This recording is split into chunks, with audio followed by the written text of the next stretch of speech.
Olá, bom dia! Vamos para mais uma aula de filosofia. Hoje a gente vai trabalhar os princípios da razão. É uma aula, vou fazer ela bem curtinha, mas obviamente a gente vai trabalhar isso depois na nossa aula online para ficar mais claro, para tirar as dúvidas, etc. Agora vamos começar então falando um pouquinho dos princípios da razão em geral. O que são os princípios da razão? Bom, são princípios, tá? Princípios, axiomas, aquelas leis universais e necessárias para que, ou através das quais, ou a partir das quais, nossa razão funciona. Ou seja, sem esses princípios, nossa razão seria totalmente diferente ou não seria, tá? São aqueles princípios que orientam a nossa atividade racional, e sem os quais, como eu falei já, a nossa atividade racional seria absolutamente outra coisa, tá? Então, são três princípios que foram já explicitados e determinados na época clássica, na Grécia Antiga, tá? Então, esses primeiros filósofos, primeiros matemáticos, primeiros científicos que surgem lá na Grécia Antiga, eles foram formulando esses primeiros princípios, né?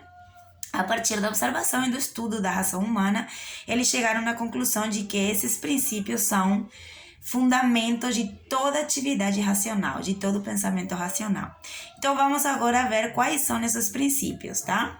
A gente vai falar aqui de 4 princípios: identidade, não contradição, terceiro excluído e razão suficiente. Esses são os 4 princípios. Eu vou explicar cada um deles por separado, mas primeiro vamos ver quais são as características desses princípios em geral. Todos eles vão ter estas características aqui que eu vou falar. A primeira característica é que eles são formais, tá? Eles dizem respeito à forma da razão e não ao conteúdo.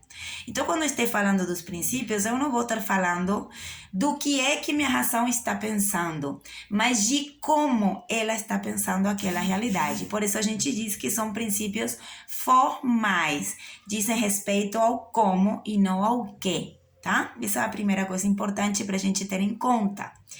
Segunda característica desses princípios é que eles são universais.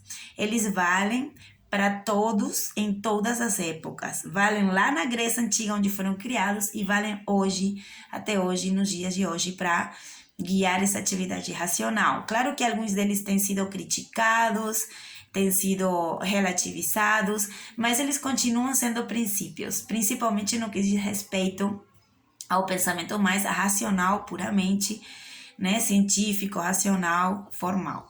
Então, eles são universais, valem para todos em todas as épocas históricas. E a terceira característica é que eles são necessários, ou seja, não há atividade racional sem estes princípios. Eles são necessários para que a atividade racional aconteça. Eles são necessários para que eu possa conhecer a realidade, para que a minha atividade racional seja o que é. Então, são formais, universais e necessários, ok?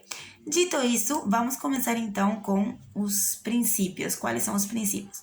O primeiro princípio do qual vamos falar é o princípio de identidade, certo? Se eu for formalizar esse princípio, eu vou falar assim: A é igual a A, certo? Essa é uma forma de formalizar o princípio de identidade. A só é igual a si mesmo, tá? Esse princípio, que parece óbvio, e de fato é óbvio, porque todo mundo sabe que isso é assim, né? O que é, é. Eu sou Faustina e só posso ser Faustina. Ou seja, é uma coisa óbvia, que se me apresenta como óbvia, justamente por isso é um princípio da razão. Eu não posso pensar uma realidade sem identidade. Quando eu falo de identidade, por exemplo, vou falar da identidade desse lápis, eu estou falando daquele limite, aquela delimitação que faz com que isso seja isso e não outra coisa, aquelas características que fazem ao objeto ou à coisa ou ao ser o que ele é. Tá? Isso aqui é uma identidade, aquilo que o identifica como tal. Então, para que essa identificação da realidade seja possível, cada elemento, cada coisa vai ter uma delimitação. E eu enxergo essa delimitação. É isso que faz possível que eu identifique isso como separado da minha mão. Se eu não identificasse os limites, né, a delimitação daquilo, eu enxergaria uma coisa só, toda difusa. Eu nem sei como que aprenderia o mundo, né? Então, a diferenciação, a identificação, a delimitação da realidade e dos meus pensamentos e tudo que existe é fundamental para que eu conheça essa realidade. Então, se faz impossível pensar uma realidade na qual não existe este princípio de identidade, tá? Tudo tem uma identidade, tudo é definido, tudo tem aquele conjunto de características que me permitem distinguir. Então, é um princípio da razão que o que é. E é só aquilo ali, e não pode ser outra coisa. Esse é o princípio da identidade. Se eu estou falando sobre proposições, aqui eu estou falando sobre objetos, então, princípio da identidade, o que é. Mas se eu estou falando sobre proposições que podem ser verdadeiras ou falsas, o princípio da identidade pode ser determinado, pode ser escrito desta forma. Se uma proposição é verdadeira, ela é verdadeira. Mais uma vez, estamos frente a uma obviedade, tá?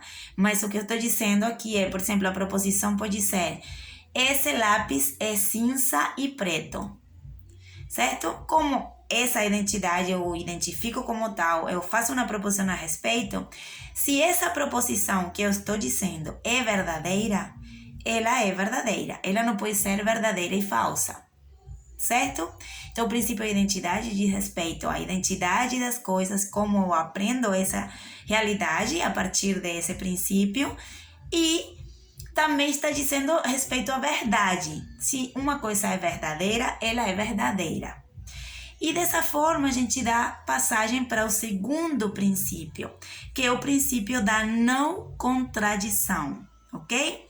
Então vamos deixar de lado o princípio da identidade, que determinou que as coisas têm sua própria identidade e que essa delimitação que eu percebo, que me permite aprender as coisas em cada uma no seu lugar e não tudo como uma coisa difusa.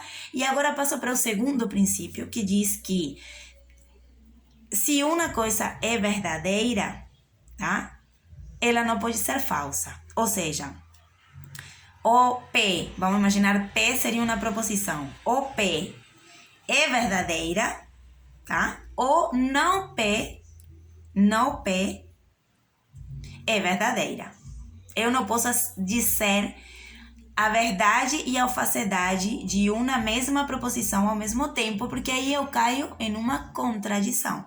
Se eu falo para vocês, esse lápis é cinza e preto, e eu falo, este lápis não é cinza e preto, ou seja, eu nego a mesma proposição, eu estou caindo numa contradição, estou indo contra o princípio da não contradição. Segundo esse princípio, então, o que ele está dizendo é que ou afirmo uma coisa ou nego essa mesma coisa, mas eu não posso afirmar a verdade e a falsidade da mesma coisa, porque as contradições se anulam, elas não são racionais. Se eu falar para vocês o que eu acabei de falar sobre o lápis, eu vou falar, professora, você está louca, isso não é racional. Então, não é racional porque é um princípio da nossa razão enxergar e perceber o mundo a partir desse princípio da não contradição, certo? Então, por exemplo, outro exemplo, eu vou botar aqui para vocês. Se eu digo que um triângulo é uma figura geométrica de 3 lados e 3 ângulos, eu não posso dizer que um triângulo não é uma figura geométrica de 3 lados e 3 ângulos, tá?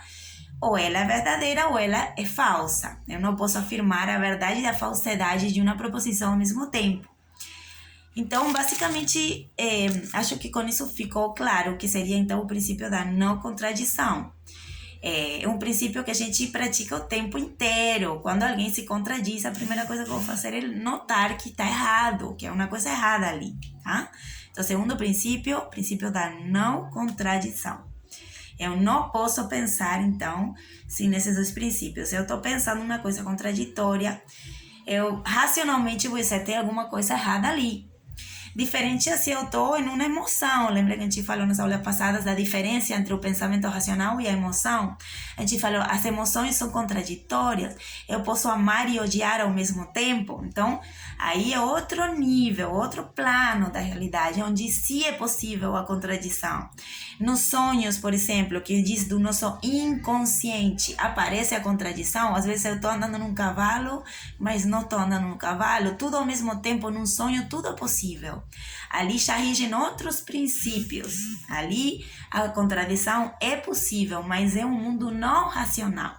No mundo racional, se eu esboçar aqui uma contradição, vocês vão marcar a contradição. Professora, tem alguma coisa errada. Você falou que o lápis é cinza e depois você falou que o lápis não é cinza. Então, há uma contradição, certo? Vamos para o terceiro princípio. O terceiro princípio muitas vezes é difícil de diferenciar do anterior, da não contradição. São muito similares, porém eles têm uma diferença, tá? E a gente vai focar nessa diferença aí. Então, esse terceiro princípio disse: se eu tenho uma proposição e a sua negação, uma delas é verdadeira, tá? Então, vamos botar aqui um exemplo. Imagine que minha proposição é hace frio, ou tem frio, tá frio, está frio. Essa vai ser a nossa proposição. Ou ela é verdadeira, ou ela é falsa. Ou realmente está frio, ou não está frio. Eu não posso dizer que existe uma outra possibilidade. Vamos de novo com o exemplo do lápis. Esse lápis é cinza. Ou ele é cinza, ou ele não é cinza. Essas são as únicas duas possibilidades que eu tenho. Ou ele é cinza, ou ele não é cinza. Uma delas vai ser verdadeira. No caso aqui vai ser verdadeira que ele é cinza. A proposição ele não é cinza é falsa. E não há outra possibilidade. Não existe outra possibilidade fora disso. Ou é cinza ou não é cinza. Tá? A forma correta de formalizar esse princípio seria o P ou não P. Ou é verdadeiro P ou não é verdadeiro P. Não há uma terceira opção e por isso o nome do terceiro excluído. A terceira opção neste tipo de proposições que estamos trabalhando aqui não existe. Não há uma terceira possibilidade. Tá? Ou eu sou Faustina e é verdade que eu sou Faustina, ou é falso que eu sou Faustina. Mas não há uma terceira possibilidade. Eu ofereço aí, chamo vocês para pensarem uma proposição que quebre com este princípio. Você vai, não tem uma terceira opção. Aí eu quero saber qual seria essa terceira opção, tá? Porque pelo segundo princípio formal aqui da razão, não haveria uma terceira opção. Um triângulo é uma figura geométrica de 3 lados e 3 ângulos, ou ele não é uma figura geométrica de 3 ângulos ou 3 lados. Uma delas vai ser verdadeira. A outra vai ser falsa, mas só temos essas duas opções. O terceiro está excluído e dali o nome do princípio. Não cabe na terceira opção, né? Ok, vamos então para o quarto e último princípio. O nome dele é o princípio da causalidade suficiente, certo? Da razão suficiente, também vocês podem encontrar ele. Esse princípio é um pouquinho mais simples de entender. Ele disse que basicamente disse isso: há uma causa suficiente que explica as causas de si, tá? Este princípio assegura que as coisas não são aleatórias. Tudo tem uma causa. Tudo é antecedido por uma causa. Tudo tem uma causa prévia, tá? A realidade não é aleatória, ok? Este princípio é o princípio fundamental para a construção e para sustento racional da ciência, tá? Se a ciência existe é porque existe este princípio, porque há uma causa suficiente para tudo acontecer e justamente essa relação de causalidade que a ciência pretende estudar, pesquisar, conhecer em profundidade, tá? Então, acho que esse princípio fica muito mais claro, né? De forma mais rápida, porque é uma coisa... Bueno, todos eles são, né? De alguma forma, a gente enxerga claramente eles, quase como uma intuição intelectual, porque eles são fundamento para que eu pense a realidade, certo?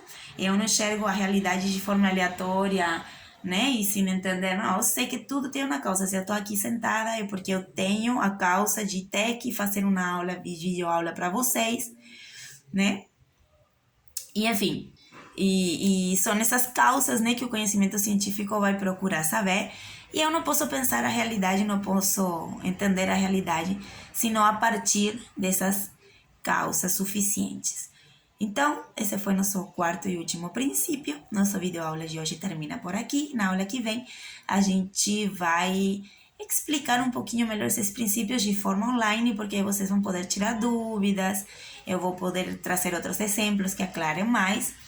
Então, obrigado, assista no vídeo, então anotando, escrevendo aquelas dúvidas que vão ficando para na próxima aula podemos tirar elas, ok? Obrigado, boa semana e até a próxima aula.